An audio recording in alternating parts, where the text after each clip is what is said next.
Welcome to The Sounds of Sand, a podcast inquiring into the beauty and mystery of existence beyond ultimate truths.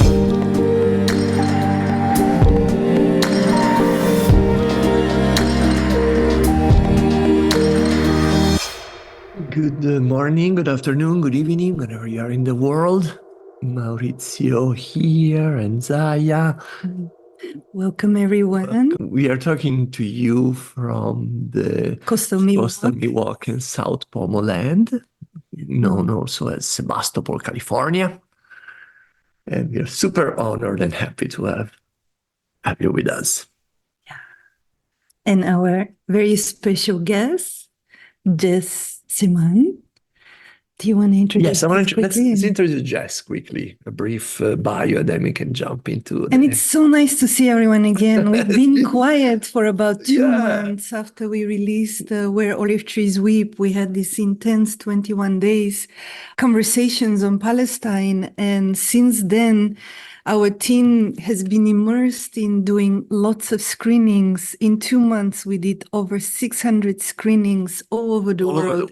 With the film, and even last night we were screening it at the Al Jazeera Film Festival in Sarajevo, where Ashira was there, and basically the whole room became a chanting ground for healing and for free Palestine. So it was very moving to see the videos from the event and to carry that energy into our gathering today here with Jess. Yeah, and also in those 21 days, we also had to recover.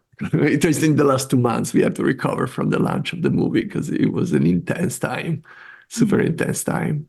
Those 21 days in a row, they really took a toll on us and our team. So let's jump into this conversation with no further delay. Again, it's such a joy to have you here. Okay. Jess Semaan is a queer Lebanese poet, psychotherapist, group facilitator, and speaker. She researches, writes, and speaks on subjects of healing from complex trauma, immigration, war, and belonging. Her first poetry book was Child of the Moon. Her second, Your Therapist is Depressed Too. Love that. Jess currently facilitates student groups at both UC Berkeley, UC Santa Cruz, and her own. Jess identifies as Swana, and her grandparents are from Syria, Palestine, and Mount Lebanon. She resides in Holone Land, Oakland, California, with her partner Burke and their 2 cats. Welcome, Jess. Yeah, I'm going to open with a poem that I've written a few months ago, and a Lebanese pianist reached out to me and created this music piece for it that will come in the background. Her name is Layla Milki. So yeah, whenever you're ready to play the music.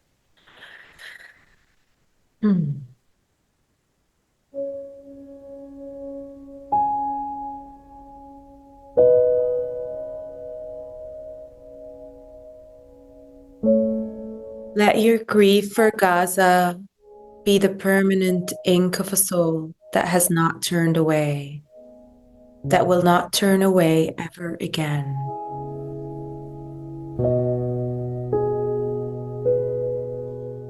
Let Gaza in, let Gaza and the rest of Palestine and Lebanon and Syria and the beautiful land of the Levant know. Let the land know that you are bearing witness and that you will show up to testify for her farmers, for her trees, at courts, and in classrooms, and in private, over and over. Let Gaza open your eyes to the West Bank, to Sudan, to the Congo, to Yemen, to Artsakh. Let Gaza open the gate of memory, and let Gaza send you searching for truth outside of the colonizer's books. Let Gaza in. Let Gaza allow you to imagine a different reality, because the one we're in is not one of life.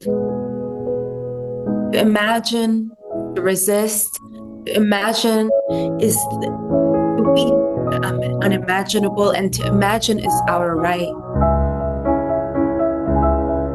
Let Gaza be a remembrance of what resistance really is, that resistance unwavering, that resistance is steadfast, that resistance is as steady and predictable as the sun rising every morning. Let Gaza in, if not for the world, for your younger self. Let your inner child know that you will stand for what is right. Show them how to. Let them learn early on that our freedom is interconnected and our liberation is imminent. Let Gaza be the gaze of us, a steady gaze, the gaze that sees through the times, that sees beyond the horror. Let Gaza in. Let Gaza be the last time, and let Gaza be the last place, and let Gaza be the real never again.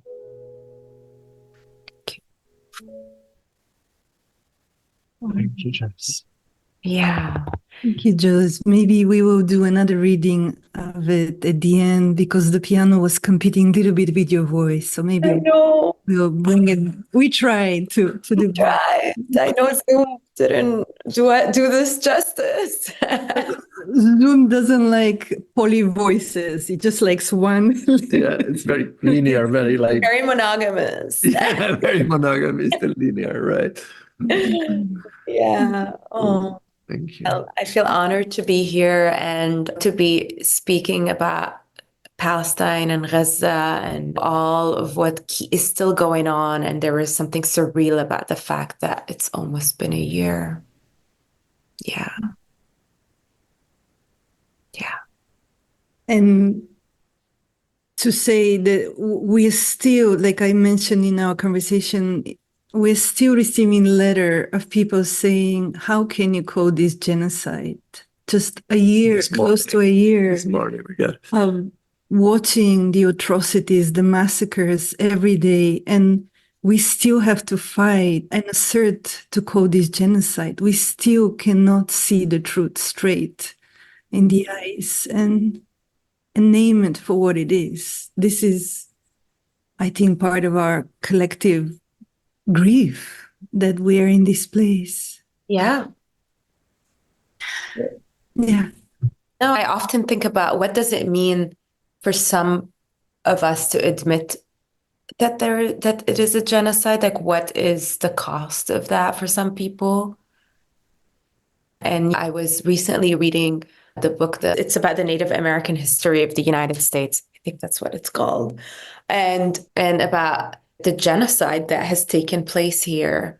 It's probably one of the biggest in the Americas for us to be here, and how much there is a reckoning with, if for some people who haven't really, I think, reckoned with colonization, and I call it like the spirit of colonization, that can shatter everything that they know. If they see what it is, what's happening in Palestine, they're going to have to see so much more. And that might be devastating for the ego. And that's me trying to use my mind and psychology to make sense of people not caring. Mm-hmm. Yeah. We will go back to this question, but before we go into your research on genocide and more detail, I would just like to hear more about your journey of being born in Lebanon and with parents from Syria, Palestine, Mount Lebanon.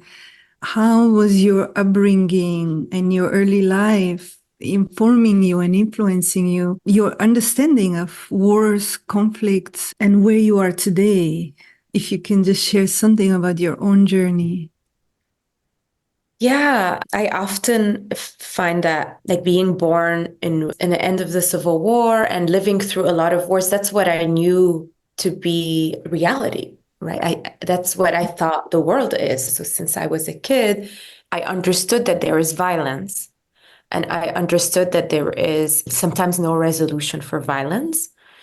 And so for me, it's internalizing since I was younger that humans are capable of destroying. And I would say the other thing about growing up, because there was multiple wars with Israel and also the occupation of the Syrian regime of Lebanon, and then the Syrian regime assassinating all of our leaders in roadside bombs, and then there was the 2006 war, was that the idea of there to be long-term planning or things changing for the better also was not a part of my psyche, right? That didn't enter my reality. In my mind, things just get worse. And then also in a way that brought my inner child became very curious about why humans do the things that they do. And I think this curiosity is what leads me in the work that I do right now. And also it's my survival. I would say my curiosity and intellectualization and diving into books has been also a survival strategy from the intense trauma of living in constant fight or flight. And I would add that growing up also in Beirut, which is, I have a lot, like a number of poems called Beirut is My Mother. And there is a lot of, I feel like I was raised by Beirut, right? The city. Mm-hmm. I'm the city too. The city is in me. The city birthed me, but I'm also the city here. On living in the United States, I'm Beirut. And Beirut is very unpredictable, but she's also seductive. And she knows how to party and have fun and has the wisdom that tomorrow might not come. Make the best out of it. So it created this complexity in me of there is no safety. Humans are sometimes, most of the time, not to be trusted, but also this life is precious. Pleasure. It's carnal. Beirut is carnal. So yeah, to basically maybe answer your question, like I've become my city in many ways and I carry it with me wherever I go. And it shaped me into this wanting to understand, but also being in my body and wanting to enjoy. What I also hear is like not rushing to quick solutions and resolutions. Like you've been raised with that notion that there might not be a solution in this lifetime, or this is an incredible lesson. Often we're given early in life simple explanations and you didn't get that. Yeah. And what would you say? You touched on this, bringing Beirut to America and like being in the place of war versus being a diaspora and watching genocide and wars happening from here. How would you describe that experience? I hate to admit that, but there are days that I wish I was there and not here. And the reason I say that, because part of being here has been experiencing a different type of violence, which is the unseen violence, the violence disguised as silence, as gaslighting, as apathy. Being in a place where I am paying to destroy my homeland and the homeland of my ancestors has been actually a big moral injury that, I didn't understand that type of injury before that way.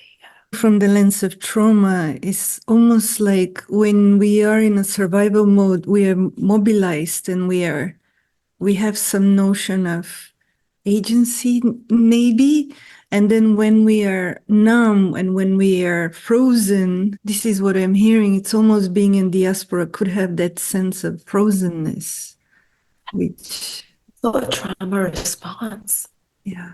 And I would say that I think I feel that I am in a war zone here too, in a different way. And I think something about being at home and knowing that there is some sort of consensus reality felt safe in some strange way, although you might die from a bomb or you might not find the medication that you wanted because, of the economic collapse that happened.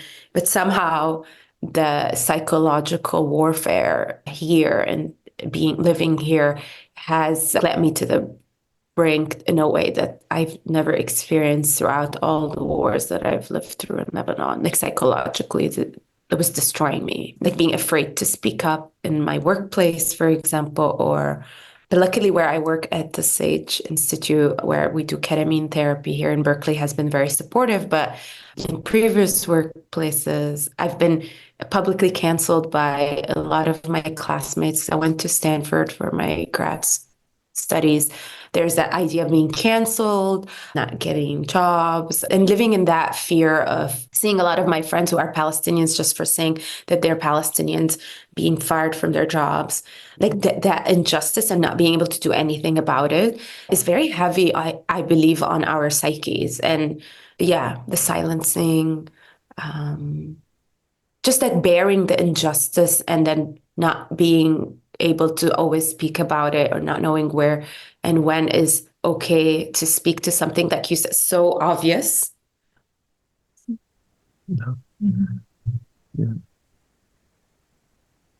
Yeah, I just want to go back to your research on genocide and little bit to what you said, the genocide that has happened in this country for so long, and how in human history we have not faced the genocides that maybe you could speak about, the genocide you have studied, and not facing them, how actually that might be part of perpetuating, not looking at the truth of what happened historically, is also the same thing happening now, that we're not allowed to look straight and speak straight to what's happening, and how not grappling with the history might have led us to where we are today. Mm-hmm. Yeah, I watched earlier this year The Killers of the Flower Moon. I don't know if anybody watched it, and I know it's a really long movie and it's a true depiction of what happened to the indigenous people, the Osage people, by the white people. And the Osage people had power and money, and the white people, the colonizer worked for them, but how they destroyed them and killed them slowly and took their wealth. And when I watched it, it like clicked in my head. I'm like, that's the disease. It's like that, the colonizer's mind. And in my work, my healing work, because I'm like, where is that inside of me?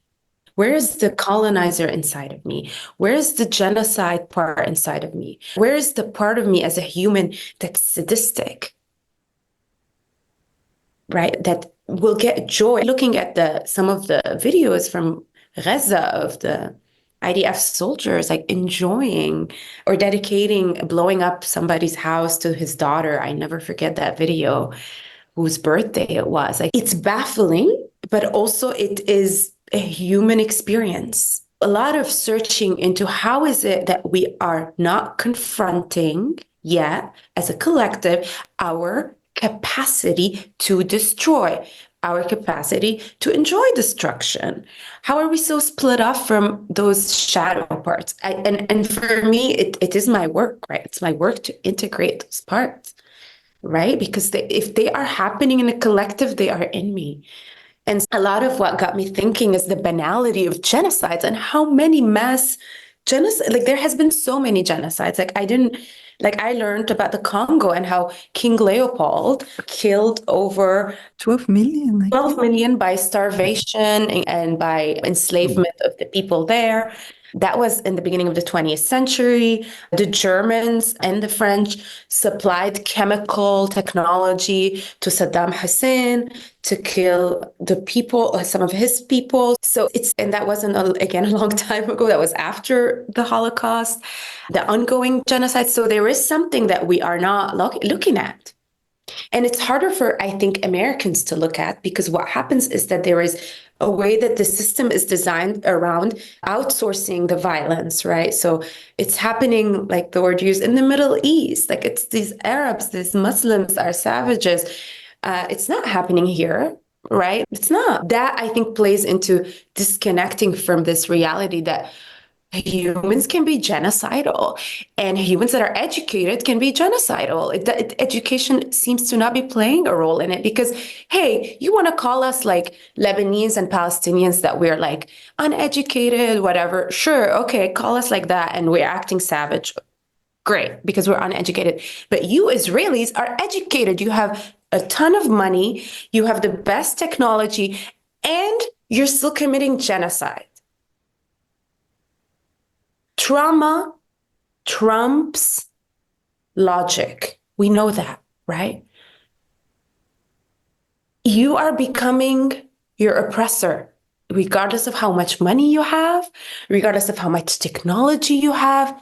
You are your oppressor. We need to look in the mirror that we internalize our oppressors, and there is an oppressor inside of us. So for me to be like victim, oppressor, no. You were a victim and now you're an oppressor, and own it, because this is part of the human experience. Wow. Yeah. Yeah. And so how do you understand from a psychological perspective, what is the mechanism for dehumanization? What is it that, and I love in your research, I don't love it, but you asked the question, how does a middle-class father of 3 children who likes going to concerts on the weekend is also the same man that shoot 2 older women his grandmother's age in a church in cold blood? What a human being. Like, what makes us so cruel and so blind to our own cruelty? Like, how do you grapple with that? Yeah. Human psyche, that part of the psyche. Yeah, one of the research so there was a big understanding before I started. I've read over 100 papers on genocides because it was my manic way of coping at the beginning of this reality that we're in. And one of the things that surprised me is that for a long time, there was an understanding that like that man would go kill the 2 women because of dehumanization, right? Because he didn't see them as humans. So it's as if they were like 2 flies and you killed them. However, in the latest research, the biggest also research that they've done on dehumanization, and the leader of the research, his name is Tajre. I really recommend looking at his work. And he does a lot of research on violence. And the research that they found is that people don't do this type of cruelty because of dehumanization. Actually, it's because of morality. Interesting. So dehumanization allows us to not ignore. So did dehumanization say it's happening here in the United States, where people are like, whatever, there is this possible genocide happening, I'm paying for it, but I'm going to focus on voting for Kamala Harris. And there is a way where maybe unconsciously, from the repetition of the information through the media and the news and Hollywood, is that maybe I believe deep inside that like these Muslims are like just weirdos or monsters. But the person who is doing the actual killing, like that man, is feeling good about it because it's moral. So he's saying that I'm eliminating this human because he is bad, and that makes me good. Right. So I think morality is a very interesting, I think, factor in enabling the cruelty. Which comes from propaganda, this kind of morality. Would you say that? Yeah. And the dehumanization is the first step. Once they humanize, you create good and evil, and the good, you're the evil. And you justify it with propaganda, which is what happened in Nazi Germany. That's why, what was the film was so good that we see the life of the the people in the Nazi that goes home to his happy family, and then the next day he gets up and goes to work. As if nothing happened. Exactly. So that kind of split in the psyche and supported by propaganda, what I would say. Yeah, the zone of interest. The zone of interest. The zone of interest. Yeah, that was a great movie. And I think it's literally, isn't it so powerful that you're watching this and you're like, it's actually happening? I know. Yes. Yeah. But people can't see it. And the filmmaker actually got an Oscar, and he spoke about the genocide in Gaza with big respect for him, because he got canceled. It's all repeating. All those stories keep cycling. Yeah, it's something that's not resolved. Like, we haven't resolved it yet. And I think even sitting with the fact that we haven't figured it out is a very important part of the reckoning. I don't think we need to, of course, at the beginning, we're like, let's pass a resolution and do this. And you know what? Nothing stopped it. And I think it got me rethinking, okay, maybe we are being called right now to sit and take this in, digest it. So uncomfortable. Yeah. Not to look away. Yeah. Which is where healing is, right? We don't resolve the trauma. We sit with the discomfort. We are with it. We don't look away. We don't go for the easy fixes. This is part of the healing. And what I'm hearing you say, you're calling for that collectively to sit and be with it. Of course, don't be passive viewers. Each of us can do so much still from the place we are. But there's something about grappling with this reality that is perhaps part of the healing. Yeah. Yeah. And sobering, I would say that there is a lot that has been highlighted by the current genocide around the power structures and around our limitations, like what we call democracy. And I think it lifted whatever last veil was there. Yes. Yes. I don't think there's any more veil. I think Palestine lifted the last veil. Yeah. Yeah. Yeah. Yeah, it's becoming so evident, the absurdity of what we call democracy. That has nothing to do with the word. Yeah. Do you want to share a poem before we continue to our conversation? Okay, I'll read this one. I'll read a couple of short ones. This one I wrote in the earlier times of it was in the fall, in November, and I was also going through my own issues with my mother. So there was the parallels of all of that in it. It's called, Is It a Massacre If It's a Palestinian? Is it fall if the leaves haven't fallen? I watch an old Asian lady picking fallen leaves by hand, one by one. I watch my grandmother picking edges of fresh grape leaves, one by one. I watch my mother walking away from who once was her daughter. Is there anything that a war does not break? Is there anything that a war does not break? My friend tells me I'm her only Arab friend. Does that make me a history teacher? Is it hard to spell Palestine? What truth lies between the letters of a word? What is a country but a hollow vessel, a desperate call for a rest? I fall as I sleepwalk, looking for my mother's eyes, looking for my mother's eyes to tell her, Mom, it was always the war. It still is the war. The leaves fall, and I did not know of another season until the old Asian lady picked the fallen leaves one by one. Who picks the corpse in Gaza? Are the hands picking them gentle? I want to say sorry to a mother who confused daughter for war. Wow. I recently did this powerful healing workshop with Linda Tai, who you've interviewed actually. Yes. Is wonderful. And it's called psychodrama. And you replay maybe traumas from your childhood with the group, and they play different roles in your family system. It's a very powerful work. But the reason why I bring it up is because we were, first of all, the group that I was participated in was BIPOC. And after doing for 3 intense days, we're all doing our family structures, one after the other.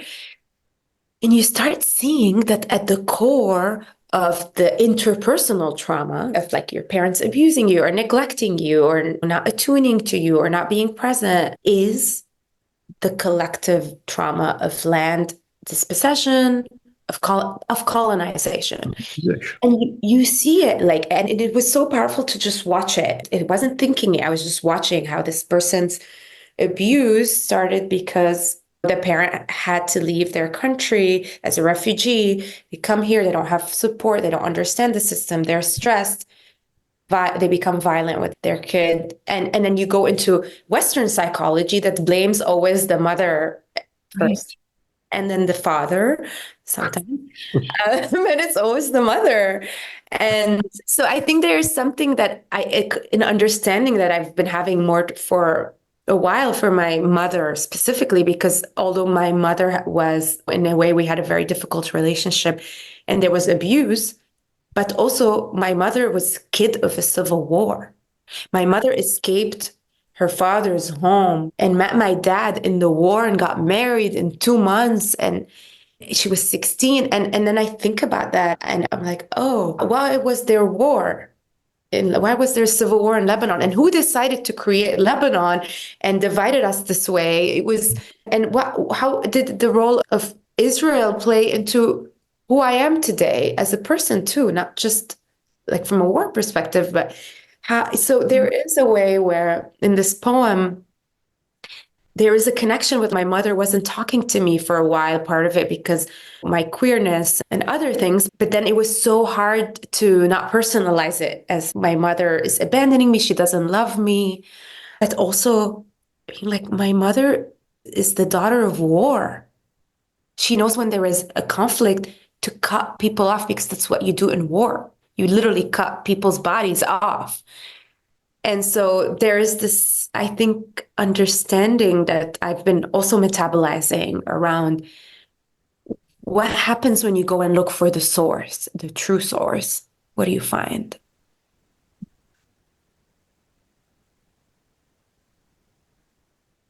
Yeah, and the collective and the individual, after all, are not separate. We can trace our traumas along our individual family lines, but that's limiting. Like seeing the larger landscape within which all of that occurs is what I hear you. Like your mother, who she is, was shaped by a war. So she has internalized the war instruments in her own being. And we all do that in our own ways. So having that larger understanding, it's part of our healing, I think. That's what we're no longer, I've been through that process with my mother, blaming her for all my life, to arrive at a place that that's what she knew, because that was the environment she grew up in. No compassion, no self-care, no understanding for human needs. They didn't, So beginning to see that vast territory of the psyche, I think is very.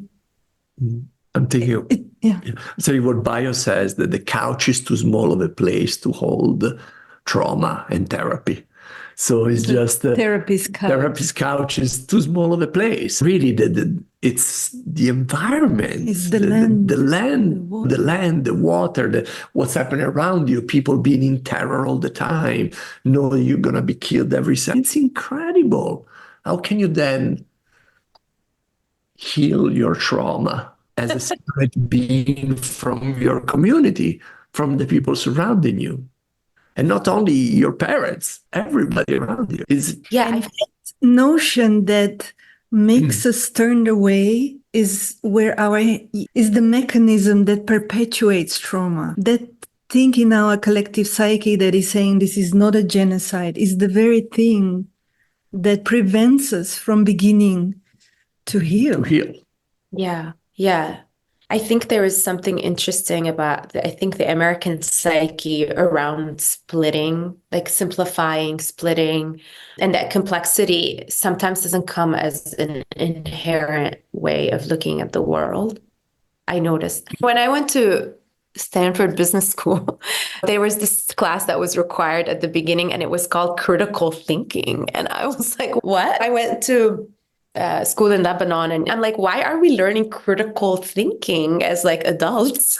And why is it a required class for people? And I think I understood later that they're like critical thinking is not a given in the culture here to question. It's becoming more with the newer generation. And but that like it inherently being like if what is what I'm reading in the New York Times true? It maybe it doesn't occur to a lot of people to question. Because questioning is also effort, it's work. When you start questioning, good luck, you're going to go down the rabbit hole. Yeah. And it's a lot of work. Yeah, I was even thinking that critical thinking is a strange theory done by a professor from Finland in the 19 whatever. But in reality, critical thinking is just critical thinking. Ask about what I'm hearing, especially now with social media. We are also bombarded by bias. But anyway, can you help us? Can we discuss the concept of bystanderism? Let's say how being a bystander and the impact has on conflict, on our ability to accept atrocity. What's this relationship? Because I feel is one of the main maladies of this modern society in the West, this bystanderism. Yeah, so the one way to think about the roles of people during since we're talking about genocide, is that there are three main roles, right? There is the perpetrator, and there is the victim, and then there is the bystander. And the bystanders are the one who give, in a way, the green light to the perpetrator to keep going, is one way to think about it. And there is something to think about also that we have a new, like a concept of modern bystanders. So think about during the Armenian genocide, if you were living maybe in Finland, you didn't have, there wasn't internet, so you didn't know that maybe the Ottoman Empire was slaughtering the Armenians and starving them. But what's happening now, I think, is a new reality, which we don't have, I think, a lot of understanding of, but it is that everybody is a bystander. You are not, like you don't have a choice. You're a modern bystander. You're not in the know at all, which I think that there is a grappling with that, because I'm like, oh, I can't be like, I haven't heard about the genocide. I haven't seen photos. It's being broadcasted live. What are you going to do? So that's, I think, a new reality for us to sit with, is that we are being asked to be bystanders for a lot of calamities, and including, for example, the fires in Brazil now. And I just found out about the air, and now I'm participating in that. I'm a bystander. So that's one thing. But I would say that Americans by default are bystanders in everything. Almost everything. And I just say, not because it's malicious or anything, but if you think about it, most people in the United States have to struggle to get health insurance, like basic things. People are in survival mode here. And that's something to keep in mind. Like, if you're in survival mode, how are you going to spend time caring or organizing for somebody else? I think that's one thing. Is I don't think a lot of people have capacity. And I just want to name that this country is struggling in and of itself. But the other thing to think about is that to move from a role of a bystander to like helping and supporting requires also a desire to, like, knowing that you can change things in your life, or you can change things in the system. Now, also, a lot of people are bystanders because they have been taught that you cannot make change. Right. Even if I went to a protest, what does it mean? It's not going to change anything. So apathy, I would say that is that. And also, and I would say the third big thing is that blind trust in authority.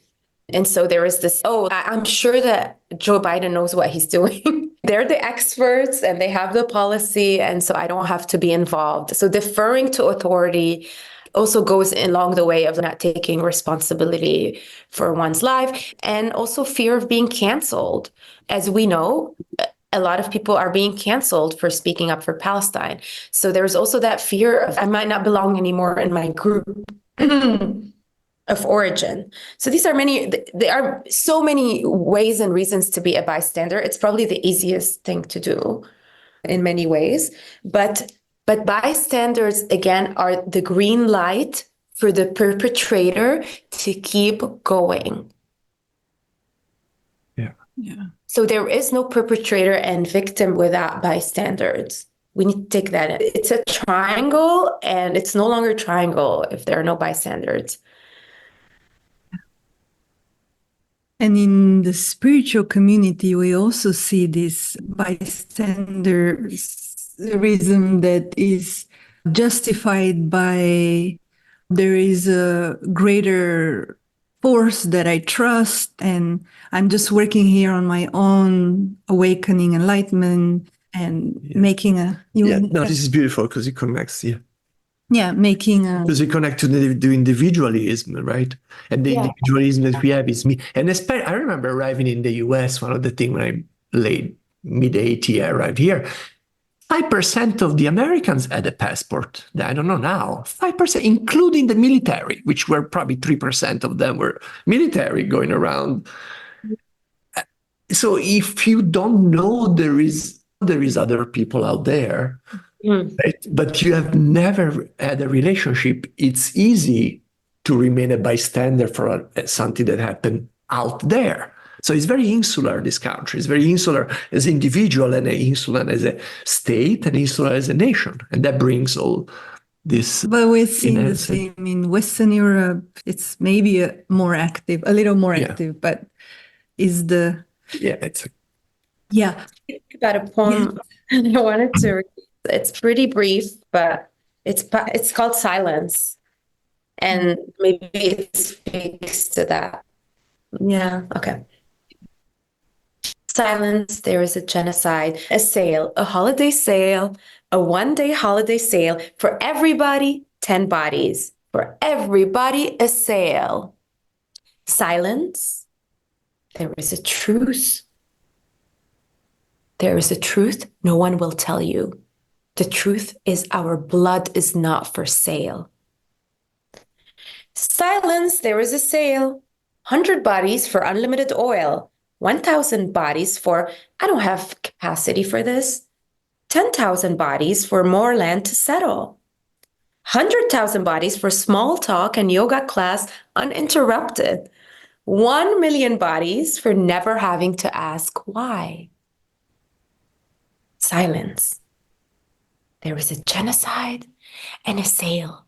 There is no genocide, only a sale.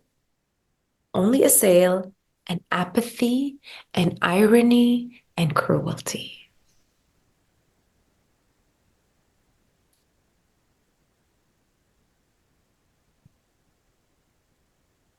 Yeah. So that poem comes from that place of when I had a close friend of mine and I wanted to talk to her about what was happening. And she said, I don't have capacity for genocide right now or talk about it, sorry. And I was a bit envious. I'm like, I wish I could go there. No, I don't wish. That's not my soul's work. Yeah.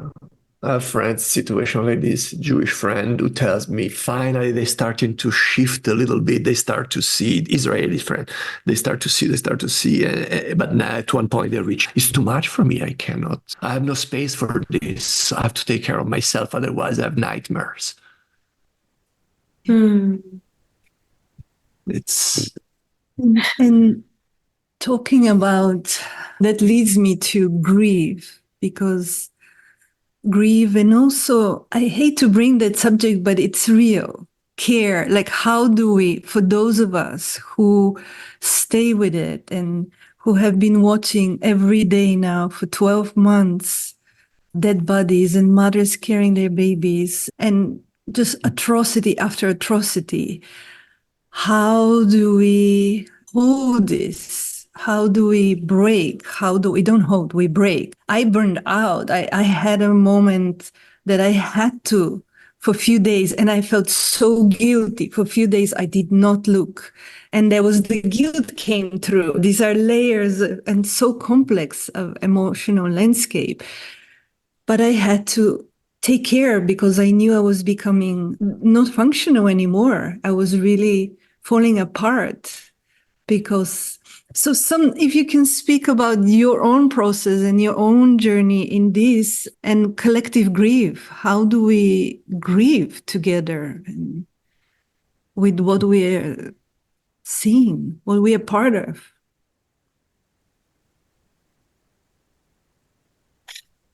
I'll only speak from my personal experience because I don't know if I have global answers to that. I don't know who does, but I don't. I think at the beginning, I and a lot of people thought this was temporary. So there was a different kind of experience somatically for me towards a lot of action, writing, reading, going to protests, organizing, doing a healing circle, you name it. I was so busy. And as it was more and more ongoing, I was going through a process of IVF with my partner, and that fell through. And part of it is the stress from what's happening, the genocide, and how and I was on my phone the whole time too. And so I had to make the difficult decision of taking time off social media, right? It wasn't ideal, it's not what I wanted, but also my body broke. And speaking of therapists, like my therapist said, you have been through war also. So I was like, your body is already primed for this, like your PTSD is being reactivated. And I don't know what is the right way of handling what this reality is so overwhelming and new, also new to see so like a live televised genocide and then pay taxes towards it. And it's not like something that's happened as much before. So I took time off and then I started feeling the grief. But it was it and there was this one moment that I remember. I went with my partner to buy the water, and then we ran into this couple that was parking. We just talked to them to ask if we can park there. And they were an older than us couple. There's maybe 50s to 60s, 70s. I looked at the men and I was like, he looks like he's from my part of the world. And it turns out that he was Palestinian from Jerusalem, Christian, and then the settlers took their home, so moved to Lebanon, and then was injured in the civil war in Lebanon, and came to the US. So we ended up going having drinks with them, and there was a moment we were sitting, and I looked into his eyes, and we started talking a bit about Palestine, obviously, and then I started crying, and he was crying, and there was no words. There were no words. There was no words. They were just that reckoning that I see you, you see me. And I could see through his eyes the pain.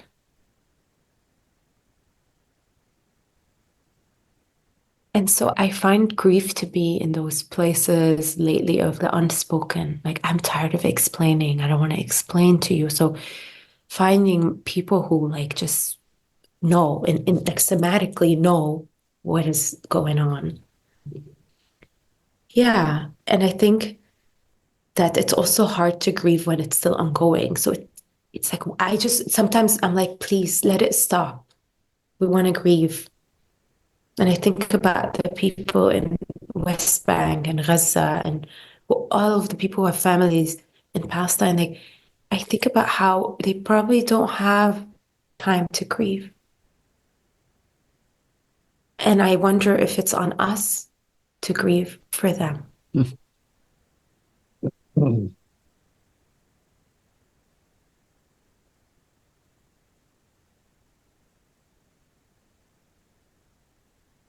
Yeah.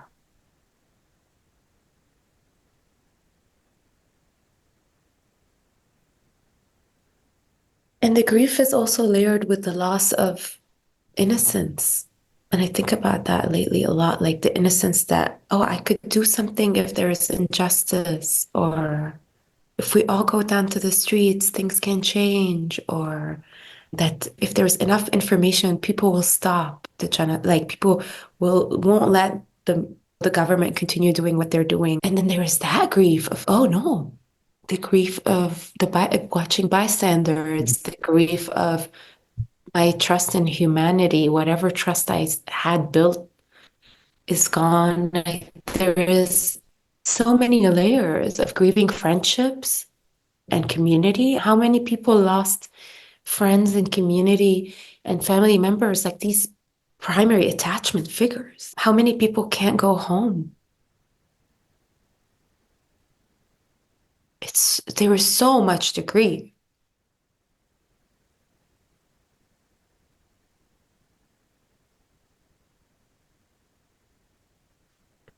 So I ask for all of us to be so compassionate with ourselves. If you're being compassionate, times 100. We are suffering, and we are asked to suffer. We are asked to suffer and bear this. So no, like, it's a responsibility, but also we need each other through it. And we need to be together. Like, even me being here now is healing for me to be with y'all. We are not designed to grieve alone too. And then the couch is very interesting. Like, the couch can't hold also all this grief. It's too heavy for the couch. Nature can hold the grief. That's my medicine. Like, Yeah. when I go to nature and I weep and I cry, and the creek and the trees, and she can hold our grief and she listens. And yeah, I was just in the redwoods, and I kept being reminded by the redwood trees that those trunks of dead redwood trees, most of them are also wombs for the new trees coming out. So at the same time, you have that not being separate from life. Like, the dead tree is giving birth and nurture and nutrients to the new trees. So I was also reminded that life and death are not separate. They're not opposite. And so grieving with nature is also incredibly healing. Yeah. Yeah, thanks for that reminder also. Yeah. Do you have a poem on grief you might want to share before we move to get questions from our community? Yeah, I just want to add that I have been also so humbled by the faith of the Palestinians, of the people from Gaza. I'm so humbled by their faith, and I have a lot to learn. We have a lot to learn from them. How they face death and their trust. There is something around trusting beyond your life. Trusting beyond this life that I'm in. There is a trust in the beyond, in that there is the beyond of freedom, that there is the beyond of the land being back. There is the beyond, and I will not be here for it, is the collapse of the Zionist project. And that's the faith every day I want to learn, I want to integrate in myself, I want to take in as well. I'm like, y'all have a lot to teach me. You're my teachers. Yeah. Okay, so this poem, I wrote it for Bilal, who is a farmer, and he was killed by a settler in the West Bank. He's an olive tree farmer. And I remember being at my friend's house watching Al Jazeera and like his story. And so I wrote this poem right after. It's called The Olives Won't Be Picked. The olives won't be picked this season, this war season, this season's war.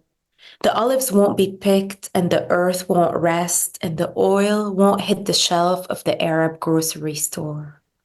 And I will search for Nablus's oil on the shelf, and I will ask Ammo if it's coming, and Ammo will mutter, not this season, not this war.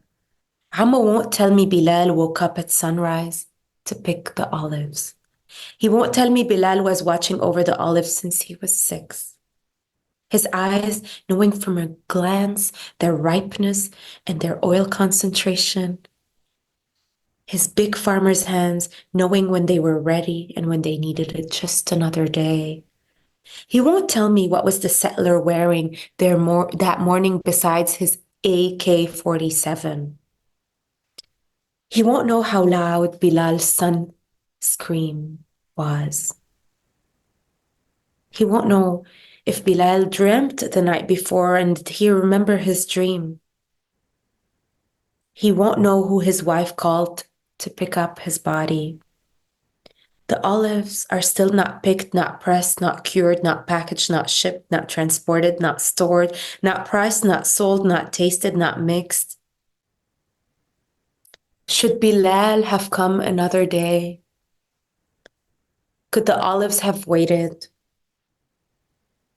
Could the harvest have been delayed? Could the settlers have stayed in Brooklyn? Will the trees remember Bilal?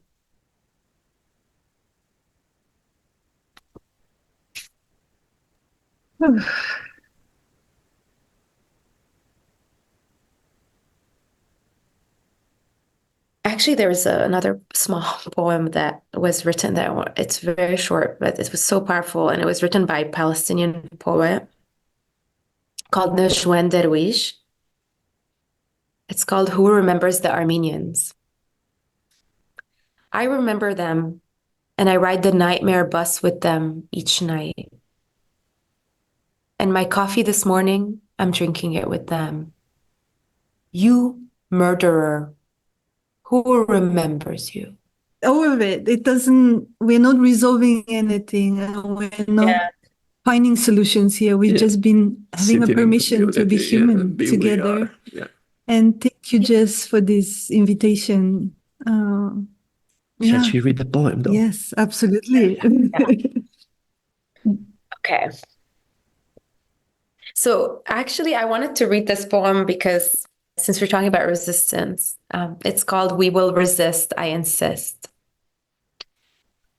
We will resist, I insist. We will resist the killers of the flower blooms, the hunters of the flying doves, the thieves of childhood, the bullies of Tel Aviv.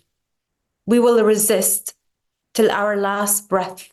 We will lose our jobs. Whoever we thought were friends will wither.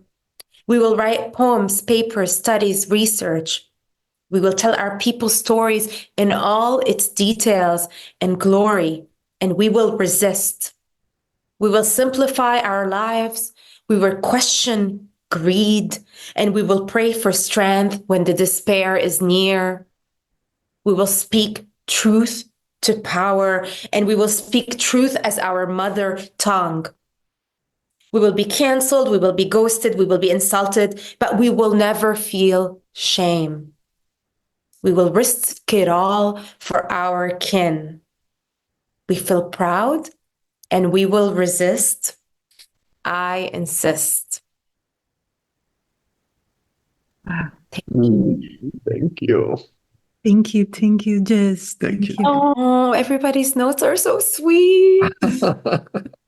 And thank you, everyone. Thank you for being here with us. Thank you for creating the field in which we actually could share so much from us human hearts. And just anything you want to tell people where to find you or how to follow up? Yeah, I will be, my Instagram is Jess.Semaan if y'all want to post it. Like I usually post there about my poetry readings, and I also work at Sage Integrative Health in Berkeley. We also do video therapy. So if anybody's interested, we're sliding scale clinic.